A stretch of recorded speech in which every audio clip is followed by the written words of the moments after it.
Welcome back to another episode of NFT Catcher Podcast. We'd like to remind everybody that nothing on the show is meant as financial advice, and to please do your own research. Thank you, and enjoy the show. Now the subject is NFTs. They're known as non-fungible tokens, or NFTs. NFTs are exploding in popularity. This is a technology that will forever change the way people interact. So it is happening whether you understand it and like it or not. This phenomenon is moving. The digital. You have now joined Jenny from the blockchain and Michael Keene on the NFT Catcher Podcast. What's up, everyone, and welcome back to another episode of the NFT Catcher Podcast with me, Jenny from the blockchain, and my co-host, Michael Keene. For today's Sunday recap episode, we have Brian Fanzo joining us. Brian is host of the NFT365 Podcast, which he's literally been doing for over 365 days, which is insane. And we definitely want to get into that. It's always fun bringing on fellow podcasters on the show.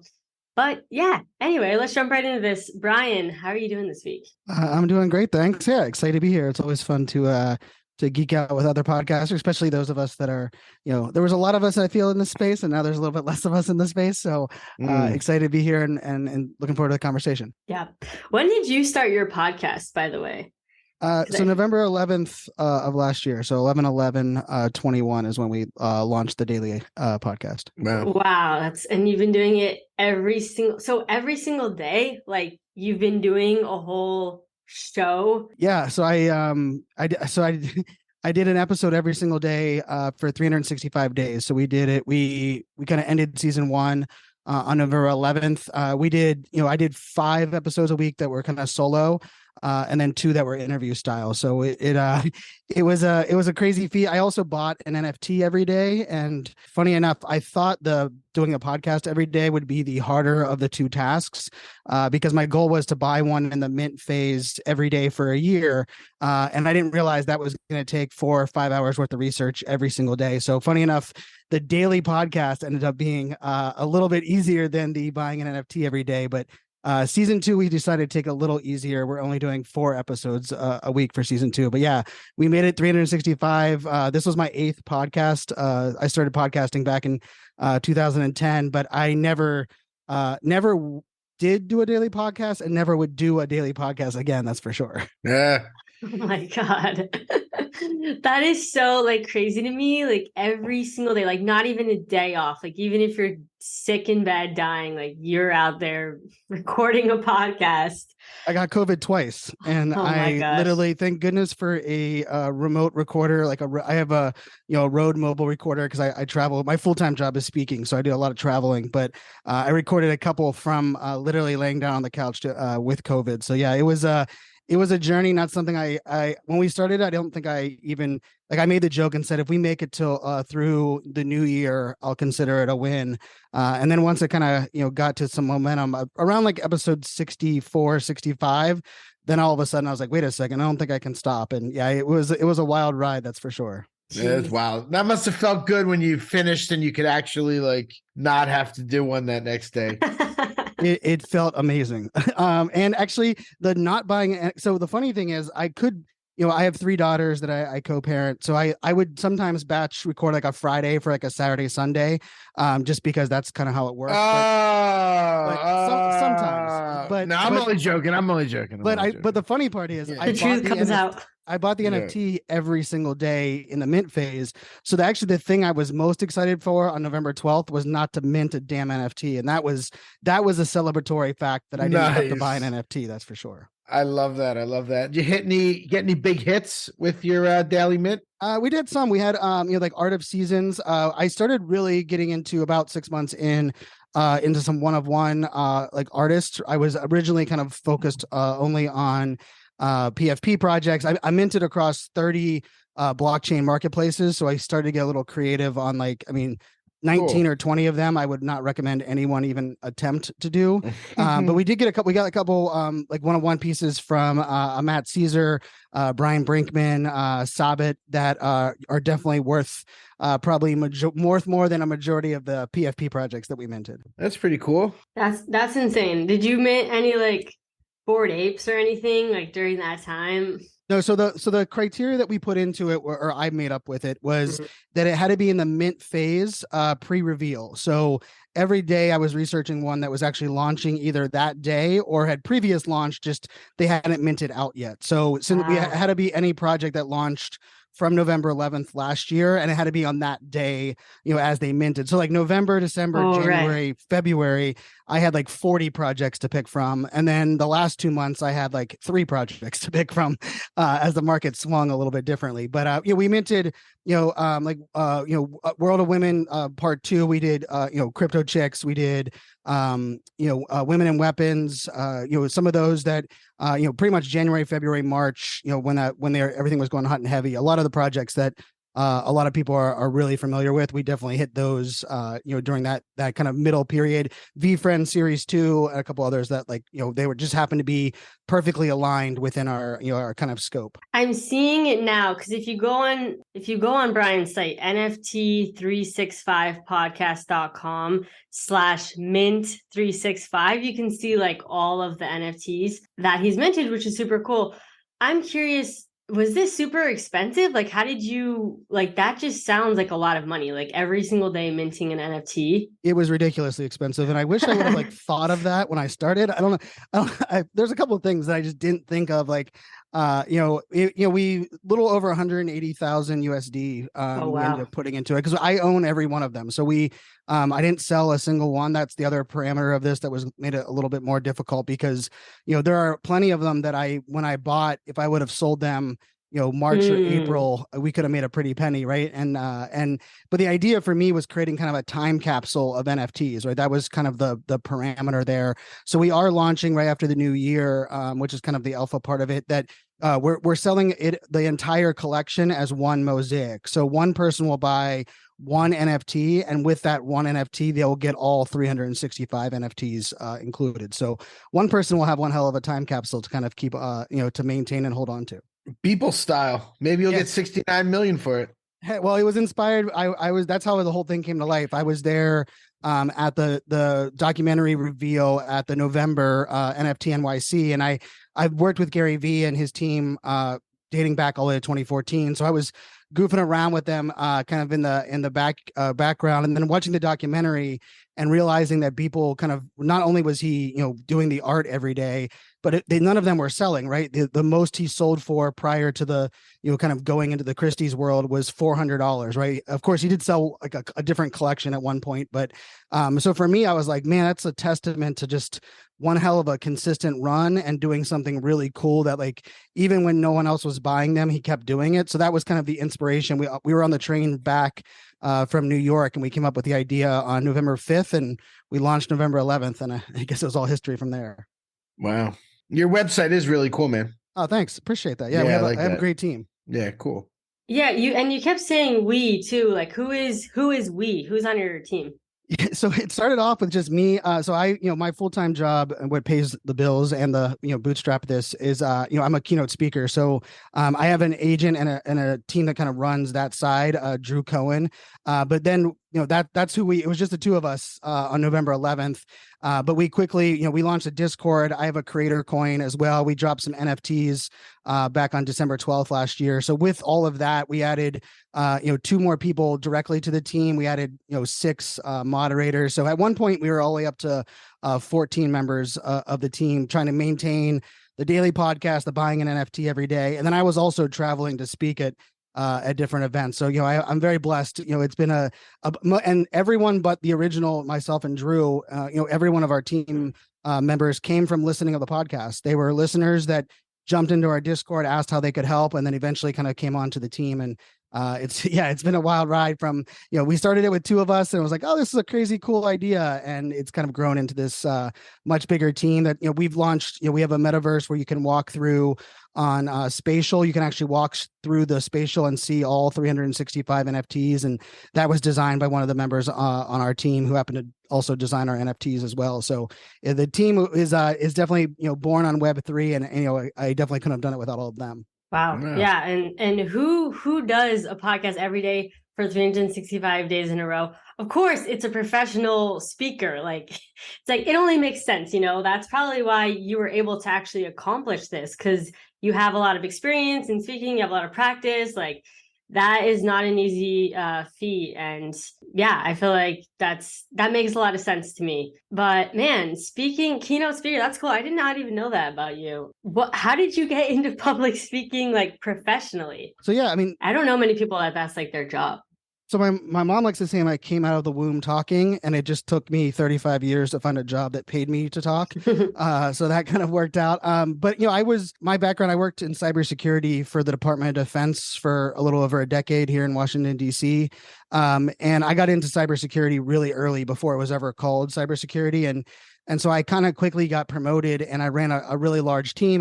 And part of the reason I had got promoted was, it was a very, tangible skill. I was pretty much the only guy or only person in the cybersecurity team that was not gray haired. Pretty much everyone else was gray haired and much older. So I became kind of what I would consider like the face of the millennial representation of the US government. And so they kind of put me through the ringer, and it's like, hey, if you don't mind speaking, we're going to have you speak. And I started speaking at a lot of events for the Department of Defense. And then I left that job and went to a job, which was, I considered my dream job, which was modeled after what Guy Kawasaki did at Apple, which was kind of like that technology evangelist. And pretty much my full-time job for 2 years at a startup was being the face of the company. So we would sponsor an event, and I would go and speak on, and it was very sexy. It was cloud computing and data centers. And I say sexy as the opposite. What was least sexy? What's less sexy than cybersecurity? I went to data centers and cloud computing, but kind of during that time, I kind of started to build a following on social, started creating content. I had a couple podcasts at that time. And that kind of world, I started realizing, wait a second, I don't have to work for a startup to get paid to speak. And so back in 2015, decided to go out my own. And, it took a couple years, but 2019, I did 64 gigs in that 1 year, 64 paid speaking gigs. I've been to 76 countries. So I've definitely well traveled. And yeah, it kind of all fits together for me. I've been blessed that I don't mind talking, and now I kind of get paid to, translate the geek speak, is I guess what I like to say I formally do. Wow. Selfishly, I have a question about public speaking. So, okay, last year I did VCon. I hosted a couple panels, and I was pretty freaking nervous, and then like, obviously once you get going, it's like fine. But I mean, how do you kind of like, do you always get nervous, or is there like some type of techniques you can just, kind of be cool, like when you are first, getting out on stage and everything, and not feeling like, oh my God, like this is about to happen, and like this is just a lot of pressure and whatever. Yeah. Do you have any like advice? I mean, I think the nerves are, a little bit to do with the fact that you value the opportunity, right? I like to think, I get often people will be like, Brian, how do you, turn on the passion, if there's 13 people in the audience or 30,000 in the audience?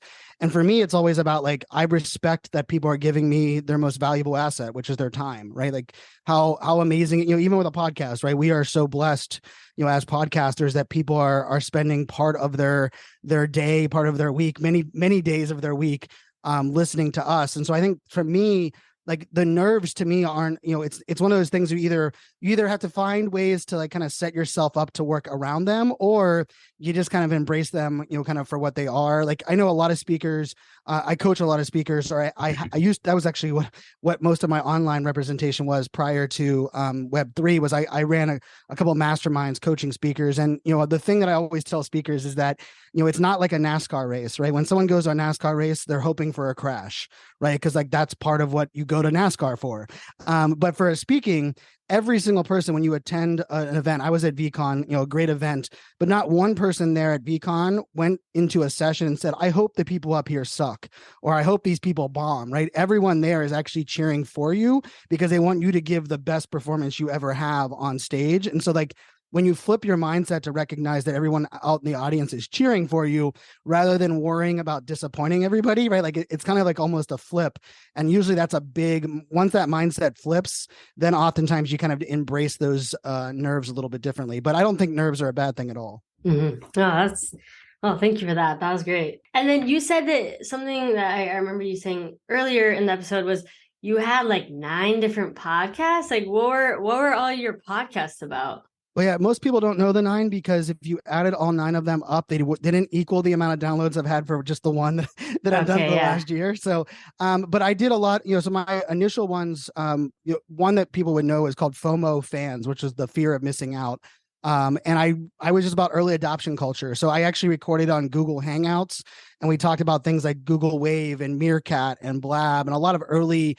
I've been an early adopter in the tech space, since even, I was jailbreaking iPhones back on like the iPhone 3. So like a lot of them were in that realm. And then, the most recent podcast, I guess maybe the one that had a lot of, publicity prior to this one was one called Press the Damn Button. And I just interviewed leaders on like what buttons do they press in their life that got them to where they're at that point. But it was a range of like marketing slash kind of the early adoption technology is where I've kind of played in the podcasting space. Interesting. Yeah, I'm like looking up your previous ones too, and even your FOMO fans had 100 episodes. Like, geez, you really went hard with all these podcasts. Yeah, podcasting is a funny thing, right? I'm sure the stats been thrown around, but like, the average podcast dies after 7 episods, right? Which is just a crazy thing to think of, right? I always tell anybody like episode 8, every podcaster should celebrate because it's in my opinion, it's the most intimate and the greatest medium of content there is. But we also know that it's very like non-forgiving, right? You don't ever know if like, is anybody actually listening to this? And like, do people care? And like, it's such a disconnected medium in that realm. And so for me, like, I like to think like, I was diagnosed ADHD 10 years ago. And a lot of that was like, I just need to set myself up for success. And for me, doing a podcast is the most natural way that I create content. So even with FOMO fans, I monetize that podcast very well, but funny enough, it wasn't based on the downloads of the podcast. It was actually the output of the content. So I would record an episode and like I recorded a bunch on like enterprise technology, and it was sponsored by Dell, and they would turn it into a blog post. They would turn it into social media posts. And so like, that was kind of like my secret weapon, was that if I could record, content via audio and then turn it into something else, I can make a living on this side of the fence. But it's, I love podcasting, but it's, anyone that's in this game recognizes that it's a hard medium to market. It's a hard medium to grow and keep the consistency. But yeah, I've been working pretty hard at trying to just, continue to innovate as a podcaster. And it's been fun. I mean, it's a lot.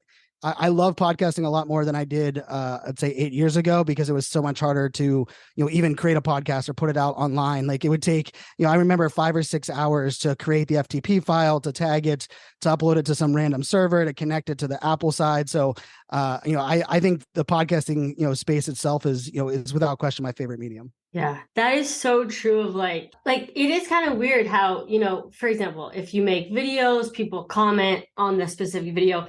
Like for podcasting, there's not exactly, obviously people could write reviews, but it's like that you don't write reviews every time you listen to an episode to kind of like update like the host, you're just, It's like a one-time thing. And obviously there's other social channels you can use, Twitter, Discord, whatever, to like say your feedback. But it's so true. People don't really give their feedback on like a podcast, like on the medium directly. And yeah, it is kind of interesting to think about.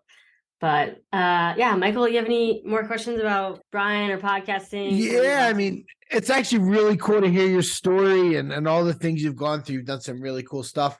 And you said you've traveled to 70 some countries?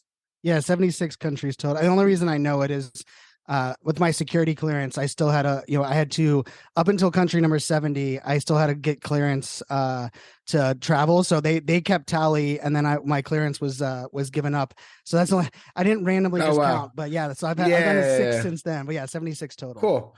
Yeah, I'm somewhere right around 45. So I love to travel also. Nice. It's good to hear. Yeah, for sure. For sure. I think the NFT space needs some travel projects, something good out there. I agree completely. Yeah. And, I just think that's part of the beauty of the space is, it is very international. And I think that is, and I think, it's still a little ways to go as far as, continuing that realm. But, I know for our podcast, our third largest listener base is Australia, and I always think that's super interesting. Just in we're really big down under apparently. So it's the travel side is there's nothing I love more than traveling. That's for sure. That's funny. Ours Australia. We get a lot of listeners down there too. I know there's a big NFT community. One of the guys I worked with at NFTcatcher.io runs NFT Melbourne. They put on that conference down there. Yeah. So there's a lot of NFT heads in Australia. Yeah.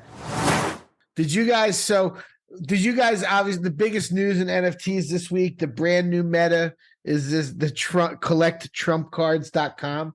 Did you guys check that out this week? Anybody? I checked it out. I didn't get any. I think no.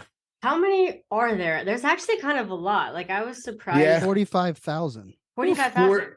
45,000. It seemed like kind of a joke when it launched, 99 each. And he put out that infamous commercial. $99 each, yeah. Yep, $99 each, which is basically like 0.8-ish or whatever, depending on ETH. And throughout the day, the number just kind of went up and up. And there were news articles. Like I found it fascinating to watch because the news articles were just murdering it. Like one of them, HuffPost or whatever, called it the dumbest thing of all time. And I kept thinking, like, is that good for NFTs with the publicity? Like, at least people are hearing about NFTs, but they're like just being raked over the coals. And then the thing sold out. And yesterday it blew up. It got as high as almost 0.7 ETH. It's down to like 0.3 now, but it blew up yesterday. Yeah, it's interesting if you look at I was tracking it. I didn't buy any. Either did I. Yeah, there's a couple. Even the website, like the $99. Like I've played in a lot of the like the Nintendo round. Like I kind of liked some of the NFTs that were kind of like entry points for general public, kind of minted at like a USD price. But like then people found out like the art was copied from a stock images. Like they didn't even remove the watermark from a couple of the art. But the thing I found interesting was that someone did, I can't remember who the tweet was. I wish I could find the tweet. I might be able to pull it up and put it in the notes, but someone had actually done and it only looked like it was less than 15% of the total supply had actually been like kind of attached to an OpenSea account, right? So that just shows how many people bought them that really hadn't had, if they had a MetaMask, they hadn't connected to an OpenSea. So even though the price went up pretty high, it's a bunch of degens that were flipping money back and forth. It was probably 35,000 of them haven't even connected it to OpenSea to realize. Agreed. They don't even know they can sell it or whatever. Yeah, exactly. Yeah, for sure. Which is like kind of half a dozen, can it be a bad thing then for the like, because like in a way I think it's if it brings new people into the space, like I'm all for it. And there's definitely niched arenas, but I kind of have to question like how many people did it bring in, because there's probably going to people like 3 years from now be like, oh yeah, I bought one of those NFTs, that Trump thing, I don't even know where it's at, right? And like we have to figure out someone's seed phrase and good luck with all that. Yeah, I heard that was a little weird if you were signing up for the first time with no wallet. Yeah, it's pretty wild. And then all of a sudden last night there were all these like Obama collect Obama cards, collect Elon cards, collect JFK cards were like all the top sellers by like quantity yesterday. Well, I mean, I guess there's one thing we know about the degens and the NFT space is like we can be pretty predictable when it comes to like degen derivative projects, right? Like the Biden one, I think someone said had 400 ETH worth of volume before OpenSea took it down. And I was like, as soon as I saw that, I was like, it's like every other derivative that, any project that's had any success within 24 hours, there's a derivative ripoff of it. It's like almost clockwork these days. Right. Yeah. People, they pump them out for sure. There was also, I don't know if you guys saw this, but on SNL, they like brought up the Trump digital trading cards. Like they like made fun of it. I'm like, wow, it made its way all the way to SNL. Like that's pretty freaking good. But I mean, obviously it was like they were trashing it, but it was just funny. It was like, oh, NFTs being brought up again. But yeah, those trading cards. I saw that thread too, Brian. This lady she did this whole thread and I like forgot to like save it. I don't know I where can't find is, it. but I'm literally looking. yeah. I was just looking through my Twitter because yeah, she did a great job. It was because it is it is an interesting 45,000 is and $4.5 million to the team whoever licensed that out with Trump. Like, I mean, that's no money to to kind of joke with, right? Like just from 12 hours, 4.5 million. Yeah. But at the same time, it's like you might have not used stock footage and like a couple of the other things that just kind of come with it. But you're right, like I think SNL, like digital collectibles, of course, even like what Starbucks is doing with calling them digital stamps. I think all of them, at least it's like a reminder that the space is still here and going, because I'm sure a lot of people on Saturday Night Live probably hadn't heard about NFTs again since like Bored Apes were kind of in the late night scene. So it's probably a good thing just for that alone that people were at least having a conversation, even if it was negative. Yeah, for sure. Yeah, that's so true. They were like, oh my God, NFTs are still around. Like, yeah, they actually are. So you mentioned the team that put it on, that licensed his image and stuff. And I tried to look up as much as I could. So it turns out the company is this company called NFT International LLC. And they are in was it in Colorado? Like one of the mountain towns. And their address is just a UPS store. And nobody knows who they are. Like maybe there's somebody we know in the space or whatever, but this company was able to license his image to do this, and they licensed it from another LLC called CIC LLC, which had an address at Trump's golf course, and it's registered to his current lawyer and one of his former advisors. So it's like a whole thing, and he's obviously in on it because he's going to do the Zoom calls and the autographs and all that kind of stuff. And there was another one weird thing was there was one admin wallet that minted 1,000 of them. They actually sold 45,000. So it's about 2% of the collection, but 25% of the one of ones went to that wallet and 33% of the autographs went to that wallet. Wow. Yeah. Not great. Yeah, not great from like a degen point of view. But one of them sold for 5,500. I saw that. Yeah, it sold for like 4 point something each from $100. Pretty wild. Wait, didn't one sell for like a lot more than that? Like, yeah, maybe it did after. There was one like I think 12 ETH. I think there was a 12 ETH. There was a 12 ETH. Oh yeah, because it was one of the ones where, because like I think with one of them, because like you get to do a Zoom call on a couple of them, but like one of them, I think you got a phone call and to play golf or a round of golf or 9 holes of golf or something. And I think that was the one that got the large ETH sold. I mean, I don't know. Right. Yeah. And like the sad truth is like, those of us that watch, Etherscan and can trace wallets and look at some of that stuff, right? Like it's just like, you would think that a lot of these projects would start to realize, or at least understand that like we can see that, but yet apparently it still doesn't shy people away from being, extremely obvious with how they're giving out quote unquote, some of these NFTs, which I think is probably the saddest part of the whole story is that, at least if they were going to do it with that many of them, I mean, at least to play above board when it comes to, how they are distributing out. But I guess that's, too much to ask these days still. Too much to ask. And it's kind of funny. Like a lot of the things that look shady in the space, like we're so dialed in and we're in that Twitter circle where everyone's talking about that kind of stuff.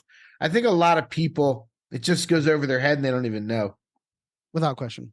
Yeah, for sure. Yeah. So that was funny this week because it really I had regular people messaging me about it, like for the first time about NFTs in a while.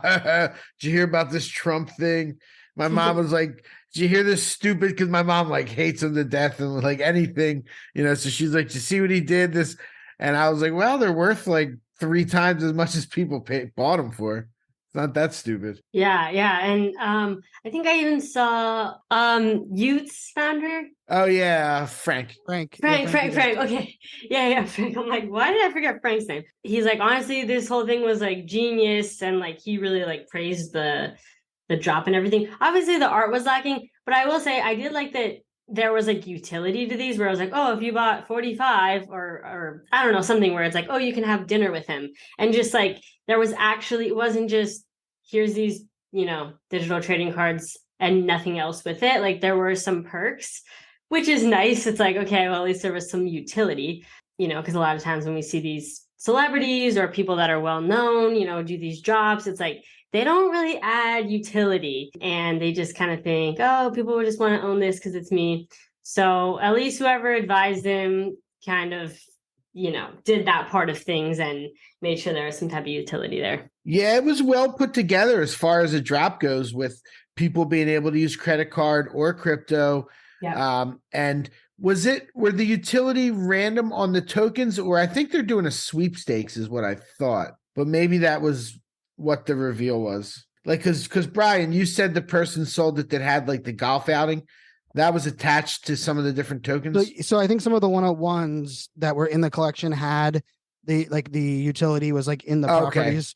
But I think some of the other ones are part of the kind of the raffle, or I think it. You get like a certain, like your NFT has a certain amount of like pieces in the raffle or something on that side. And it's funny, I don't know if you guys remember the Ty Lopez drop, right? Where his utility was, I actually had him on the podcast probably 2 months before that drop. And actually I had him on because I interviewed him about Radio Shack, since he's the founder. He also owns Radio Shack.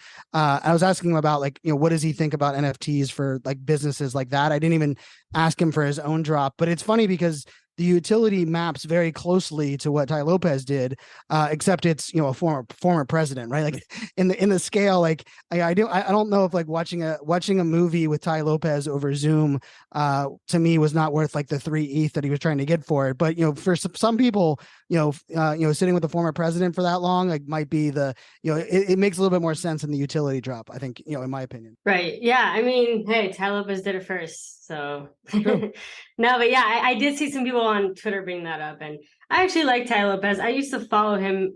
I don't really follow him anymore, but I used to really follow him a lot for like entrepreneur stuff, and I actually liked his courses, but he definitely got a lot of shit on Twitter for the way he did stuff. Yep. He likes, some polarizing works in this space. And I will say he was a great interview and super nice dude before and after the interview. And I met him a couple of times in person. We had actually run on a panel together a couple of years back. And I mean, you don't have to love his marketing tactics or, some of his things, but I think you can respect some of the results that he's, delivered. And I think with this project, like, I love that you checked into that company, and like, it'll be interesting.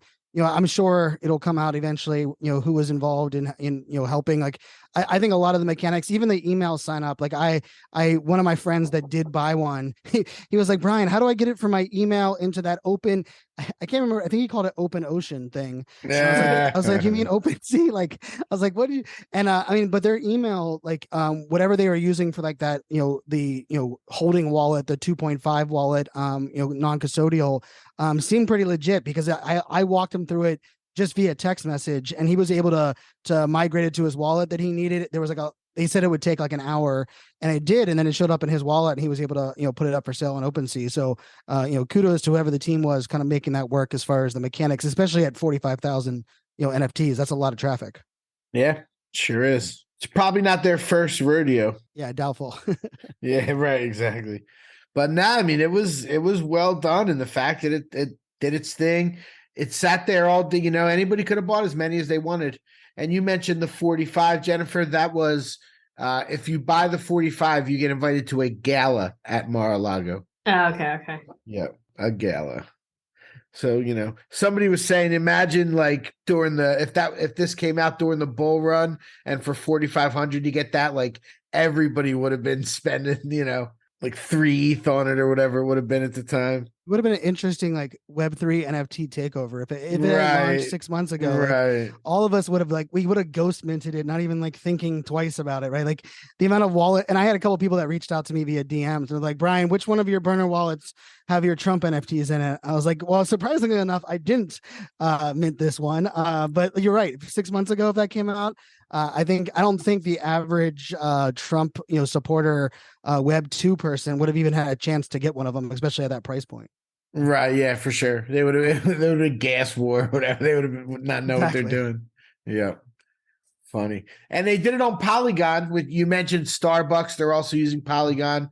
It's a pretty good move, and it's probably going to end up being one of the most successful Polygon NFTs now that I think about it, with the volume it's doing right now. Yeah, I tell you what, Polygon Studios, like that team, their onboarding and their integration across, like the Starbucks is using Nifty Gateway, and like just the way Nifty Gateway is able to leverage some of the mechanics and the easy minting that Polygon offers. I mean, I think Polygon's been doing it right for a long while. I think it's kind of like that unsung hero aligned with Ethereum. But I mean, you're right. It probably is, if not the largest. It's probably I'm sure it's the largest collection minted on Poly. But I wonder if it's the largest mint out. It has to be up there in the top for sure. Well, volume wise, volume and sales probably. But I know Ticketmaster or Live Nation dropped they have hundreds and hundreds of thousands of NFTs on Polygon that they've dropped to people for just attending shows. Yeah.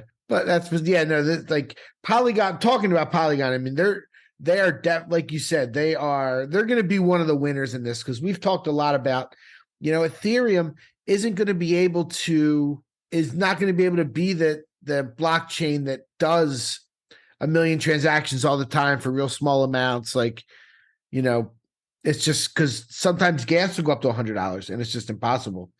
And the games and things like that are going to be looking toward Polygon, toward Flow possibly, but Polygon's in a real good spot being that layer 2. All right. I feel like we should move on to a different topic. Let's move on.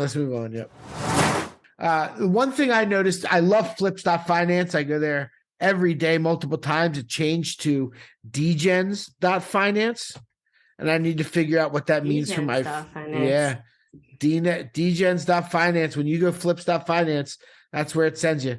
So that's funny. Nice. Yep. Trying to appeal to the degens. Yeah, I guess. And there's new information, different information on there. It's kind of a rebuilt site. So it's pretty cool. And I need to make sure my token still works though, because I had an access token for flips.finance, but I know degens.finance seems like they have their own. So that's just happened 2 days ago. Did they get bought out or they just changed their name? That's a good question. I'm not really sure, to be honest with you. Oh. Yeah. And I think OSF is actually part of Flips. So I might even just message him or try and find a Discord or something, see what the deal is. Yeah, find out. That was my go-to website for stats though, every day. Yeah, I know. You're always bringing it up. You can see all the flip stats and everything. Yeah, Flips is great. Flips is great for sure. Did you guys see this week that someone got scammed out of their 14 Bored Apes that they were holding? It was $1 million scam, which is painful. There was this whole thread about it I was reading, and it was an elaborate scam too. It was and I mean, of course it's going to be some elaborate scam if they're trying to get, $1 million worth of apes, 14 Bored Apes. Let me think. Okay, so the thread at Serpent, literally that's just their handle. They did a whole analysis of it. It was a whole month-long social engineering scam where basically they were pretending that they wanted to license the other person's Bored Apes. And I don't know, they were even tweeting on their Twitter, making it seem legit. Everything seemed kind of legit, but it definitely wasn't. And then they were oh, connect your wallet to this site and just sign this transaction, in order to sign the licensing agreement, which some people were also targeted for that scam. And they said that was a huge red flag for them because I think it's called Bored Jobs that does licensing agreements. They don't have you sign any transactions. So it wasn't really necessary. So that was kind of a big red flag for some people that were targeted, but didn't fall for it. But yeah, this person, they connected, and then it was a Seaport transaction, which someone was saying never sign Seaport transactions unless it's on OpenSea. And then they lost all their freaking Bored Apes. And it was oh, it sucks. But I was looking at their wallet. They still have all their mutants though, which I'm at least they have their mutants, but yeah, that. I feel that was one of the biggest scams that have happened in a while. What a nightmare! Mm-hmm. Do we know who was it? Who was the person? It was 7 Season is their name. They're low key on Twitter. They're not really. They only have less than 1,000 followers. But I remember following them a while back because they're. I don't know what number holder they are, but they're a top holder. I mean, 14 is a solid amount to be holding at this stage. So yeah, no kidding. Yeah. That's nasty. I heard about it, but I didn't really catch the details. What a scam that is. People are so smart, they use it for the wrong reasons. I know. Well, yeah, it's a whole skill too, like becoming a scammer and learning how to scam people. And I mean, yeah, it's crazy. Especially the long-term plays, right? Like, I mean, I think that's that's the thing, with the amount of money at play.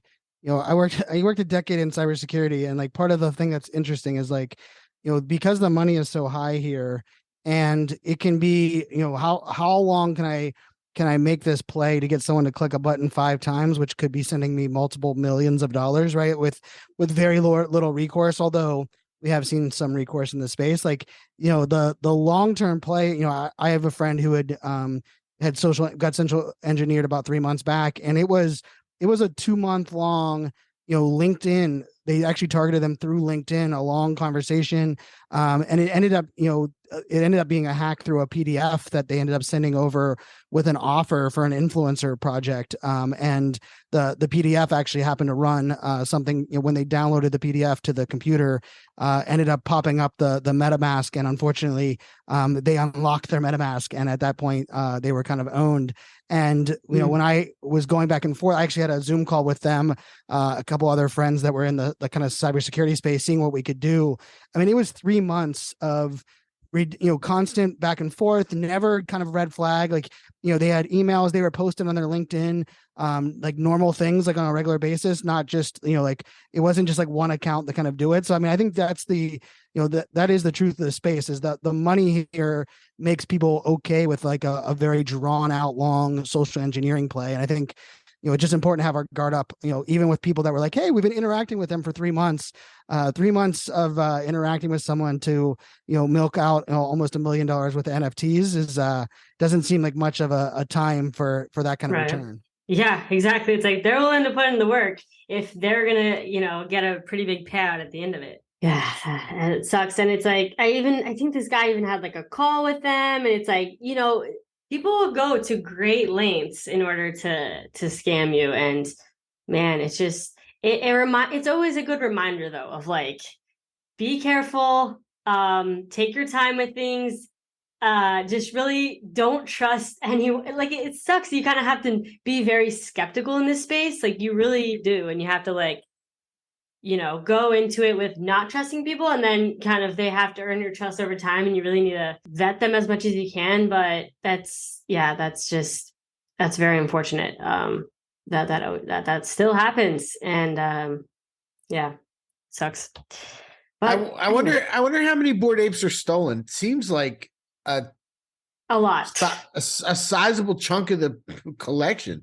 I wonder if that ever ends up having some kind of like effect on the collection, like, if so many of them are stolen, and especially marked stolen too, like, right?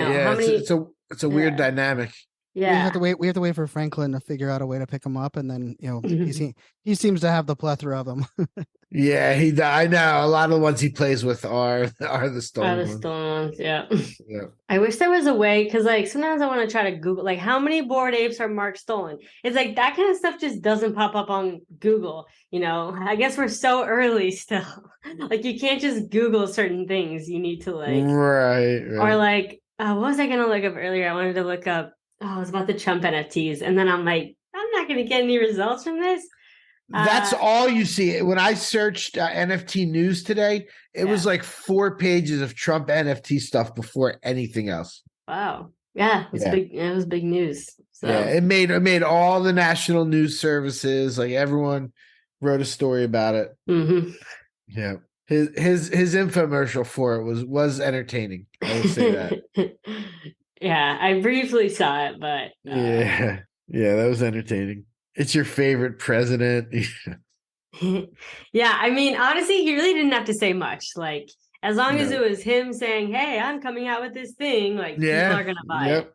Yep. When he started saying it, and he started talking about digital cards, I was like, "Come on, say NFT," and he did say NFT, so I was like, "Nice." Right? Yeah, digital asset or digital collectibles. That's the new term, right? Yeah, exactly. Digital collectibles.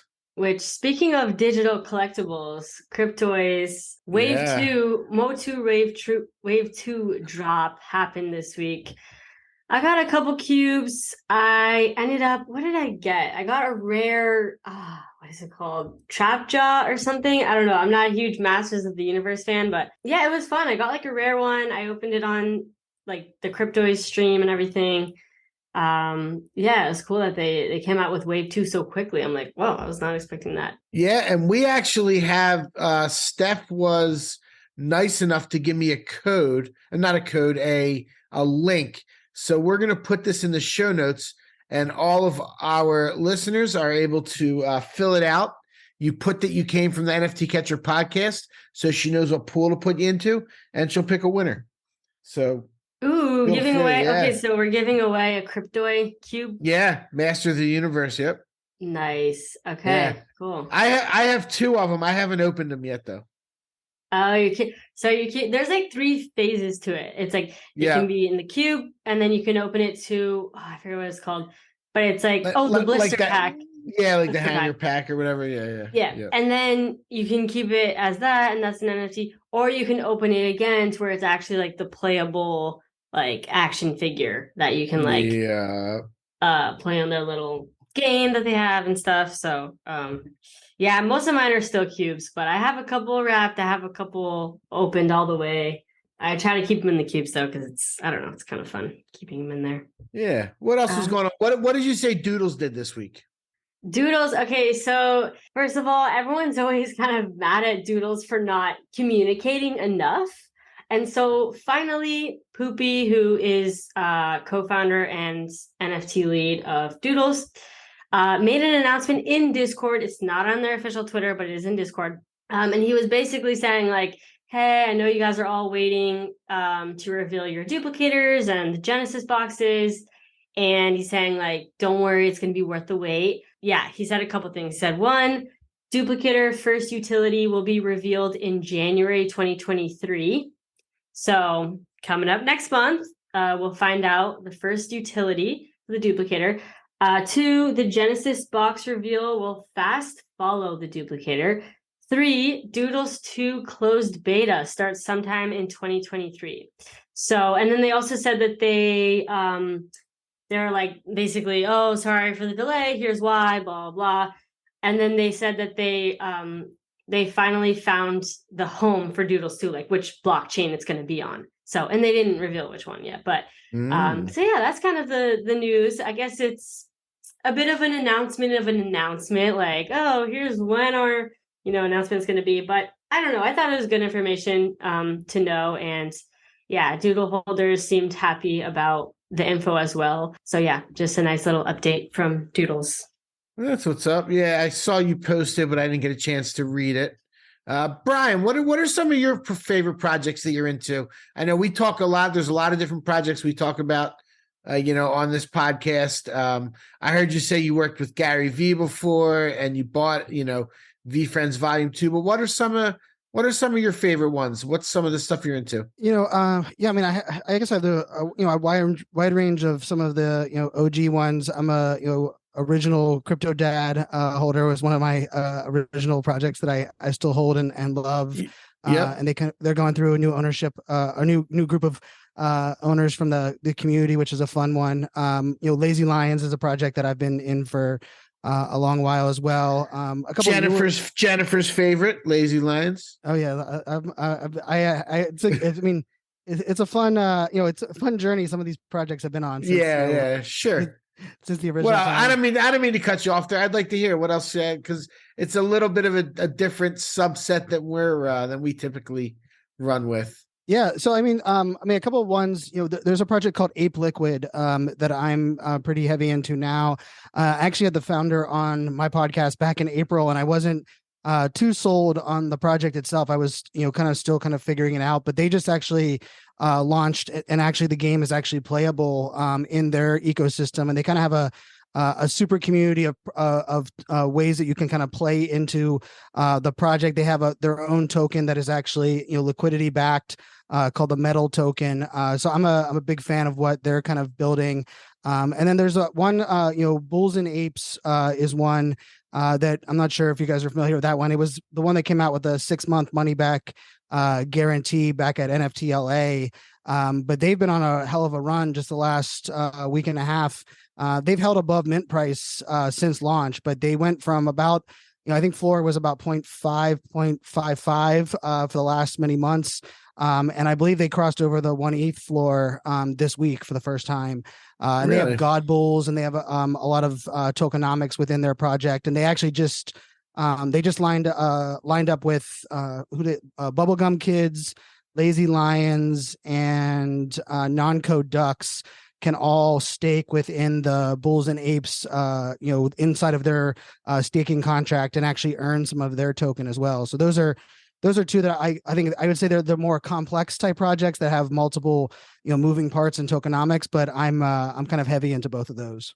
Cool. It's good to hear about some different stuff. I definitely didn't know about a couple of those. I remember that one now that you mentioned it from NFTLA where they gave the money back guarantee. Did a lot of people get their money back, or they didn't need to because of the floor? So it was above floor, and funny enough, I guess 15 people total, which is insane that it, and I tell you what, it was pretty neat the way they did it, because I had some pushback because I was like, well, I want to move mine to my ledger. And so you had a 48-hour period once you minted it to be able to move it to its permanent location.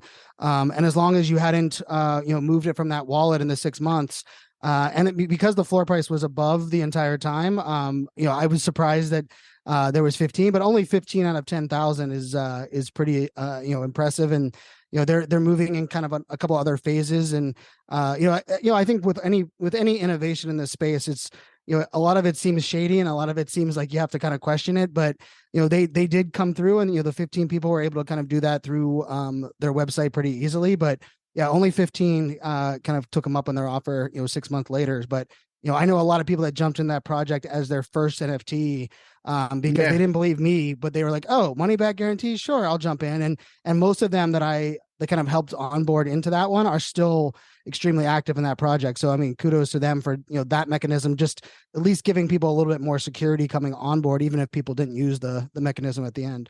Yeah, that's really cool. Yeah, that is kind of nice. It's like, I mean, honestly, people are just scared that they're going to go to zero, and they're like, no, I don't want to just throw away money for nothing. So it's like, if you feel like, well, at least I could get mine back if I hold it for 6 months or something, like that's actually pretty nice. More projects should do that. Yeah, and they did it very transparently, right? They had the funds for the entire collection locked up in a wallet, so like they could actually, they proved from the beginning, like, we're offering a money back guarantee, but we also have the funds in a wallet that can actually afford to refund everyone that, if that was the case, which to me was, like, I think there's a lot of other projects that would probably, we know how roadmaps and guarantees work in this space, but the fact that they were even able to back that up, it's an interesting trend that I think if they launched, so I think their 6 months was in November, so whatever 6 months. So it was like they launched pretty much, bear market launch. So I wonder if that would have been a trend, let's say, January, February. I wonder how many other projects would have kind of copycatted that. It would have been interesting, and we'll see. I guess maybe some will kind of pick that up for the new year. We'll see. There we go. Let's manifest it. Okay, we're kind of coming to a close here on our 1 hour. Any last minute things we want to say? I know we got to go over the top 10 projects by volume of the week. Yeah, Michael, any last minute things? Not necessarily so much. Brian, are there any like kind of insights or pieces of wisdom that you'd like to share with our podcast community? Well, I mean, I first of all, I love that you guys had me on. I appreciate that. I love, I love content creators and podcasters taking care of fellow podcasters and content creators. So I appreciate that a ton. I think for me, I think this space, it's tough to, I just throw this out there for anyone that's listening, right? We talk about, we want to make sure that creators are getting creator fees. We talk about artists being taken care of. We talk about NFT founders being taken care of. I think the content creators, we're kind of often the unsung heroes in a lot of this, because we keep a lot of people active in the space. We keep people in the know. We are, kind of keep on keeping on. So I would just say for everyone that's listening here, celebrate this podcast, right? Share it out. Because, for all of us that are doing this part of it, we are we are part of the cog in this big system, and I think sometimes are the lesser rewarded or lesser celebrated part of this entire wonderful world that is Web3. So I appreciate you guys having me on for sure, and I will definitely make sure to share it out across my channels, and excited to collaborate more in the future. Awesome. I love that. No, it was a really good time. It was good hearing your insight and your different perspective. And it was kind of a little bit of a slow week in the space. We normally have like a lot more topics to cover, but we had a really good conversation. So I was happy you came on, and I feel the same way about, we've done a lot of collaborations with other podcasts and crossover episodes and things like that. So I always keep my eye on all the different NFT podcasts out there, and it's really amazing that you did it for a full year. So I definitely would love to do some more stuff in the future.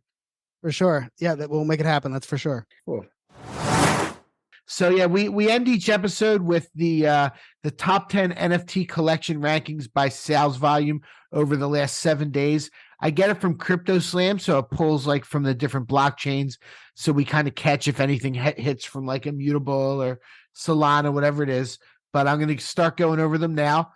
Bored Apes was number 1 with 31 million in sales volume over the last week, which is actually more than normal for them being number 1. Mutant Apes is number 2 at 14, and Valhalla comes in at number 3. Valhalla's been doing really, really well. We talked about them a few times. Brian, I sold one pre-reveal, and it ended up being like this like real nice one that's worth double figures in ETH. It sold for 8.5 ETH. It's worth more than that now. Ooh, it's a shame. That's why you can't ever go look. I know. That's what they say. Never look back. Never look back. Never. No, I know. Trump Digital Trading Cards is number 4. Good old Azuki is number 5. Clone X is number 6. So ETH is actually dominating. Trump Digital's Polygon, but other than that, normally we get some other stuff in there, but ETH is dominating this week. The Mutant Hound Collars actually did 5 million in volume. That is a new project. I actually had a chance to mint it, and I slept. I should have gone and figured it out. It's doing really well. It's Lior, I think, is the guy that's putting it on. And it's like people are trying to make it like they're going to be the companions to the mutants. I'm not sure exactly what the deal is. I need to look more up on it. Moonbirds is number 8. Other Deeds is number 9. So Yuge is 4 out of the top 9. And Doodles is number 10. I guess they had some volume with their announcement. And So Rare, which is actually normally really high up, is number 11 this week. CryptoPunks is number 13. Volume's down on them, 2.2 million. CryptoPunks. All right, there we have it, folks. There we have it. Top 10. I'm glad Doodles finally made it up there. Top 10. Let's go. Coming in number 10. Yeah, Brian, thank you so much for coming on the pod. Honestly, it was really inspiring hearing your story, not only as a podcaster, but like public speaker and everything. And man, 365, like over 365 episodes every single day. That's just so crazy. Make sure you guys check him out. NFT365 Podcast. We'll link it. So you guys can just click it in the show notes. But yeah, Brian, thanks so much for coming. Thanks for having me. Yeah, thanks for joining us. And to everybody listening, hopefully you enjoyed this episode, and we will catch you in the next one. Peace. Thank you for tuning in to the NFT Catcher Podcast. We hope you enjoyed today's episode and learned something new about the exciting world of NFTs. If you enjoyed today's episode, please take a moment to subscribe to our podcast on Apple, Spotify, or wherever you listen to your podcasts. And if you really love what you're hearing, please leave us a rating and review on your favorite platform. If you want to stay up to date with the latest news and insights from the NFT space, be sure to follow us on all the socials at NFT Catcher Pod. You can follow Jennifer at Jennifer_pseudo and Michael at NFTicket. I'm your producer, Andy, and I'm at AJC254. Our theme song's by It's Just Los. We always appreciate your feedback and support, which helps us reach more people and bring you informative and engaging content about NFTs. We look forward to bringing you more great NFT content in future episodes. Thanks for listening. Peace.